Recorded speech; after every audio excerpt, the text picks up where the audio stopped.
A product requirements document plays a critical role in gathering feedback and finalizing a product before development or release.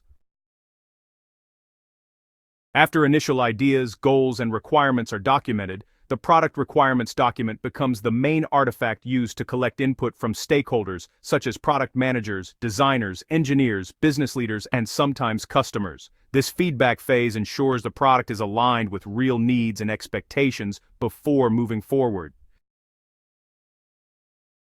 One of the first purposes of the product requirements document in this stage is to create a single source of truth. By documenting features, assumptions, constraints, and success criteria, everyone reviews the same information. This reduces misunderstandings and allows stakeholders to provide focused, relevant feedback instead of debating vague ideas or verbal descriptions. The product requirements document also helps structure feedback in a productive way. Instead of receiving random opinions, reviewers can comment on specific sections such as user needs, functional requirements, edge cases, or non-functional requirements. This structured feedback makes it easier to identify what needs clarification, adjustment, or validation before final approval.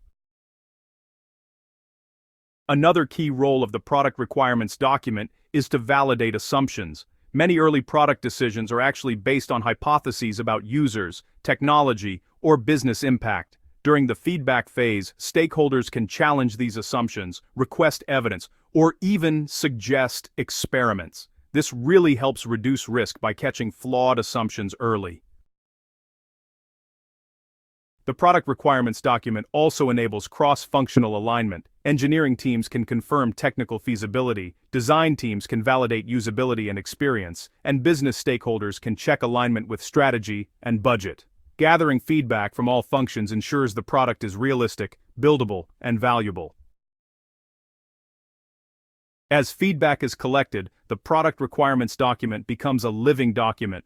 Comments, revisions, and updates are made iteratively. Conflicting feedback is discussed and resolved, often with trade-offs clearly documented. This transparency helps teams understand why certain decisions were made and why others were not. Another important aspect of this phase is prioritization. Feedback often leads to new feature requests or enhancements. The product requirements document helps evaluate these requests against goals, timelines, and constraints. This prevents scope creep and ensures only the most valuable changes are included before finalization.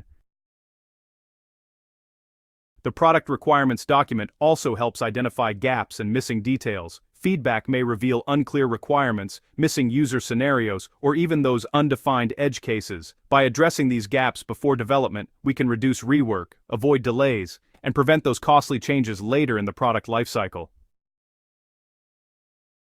Once feedback is addressed, the product requirements document moves into the finalization stage. At this point, requirements are clearly written, agreed upon, and approved by key stakeholders. Now, finalization doesn't mean the product will never change, but it does mean the team has a stable baseline to move forward with confidence. A finalized product requirements document also acts as a decision checkpoint. Leadership can decide whether to proceed, delay, pivot, or even cancel the initiative based on the clarity and confidence provided by the document. This really makes the product requirements document a powerful tool for informed decision-making. In summary, the product requirements document is essential for gathering feedback and finalizing product direction. It aligns teams, validates assumptions, resolves uncertainty, and ensures everyone agrees on what will be built and why. By the time the product requirements document is finalized, the product team is ready to move forward with clarity, reduced risk, and a shared understanding.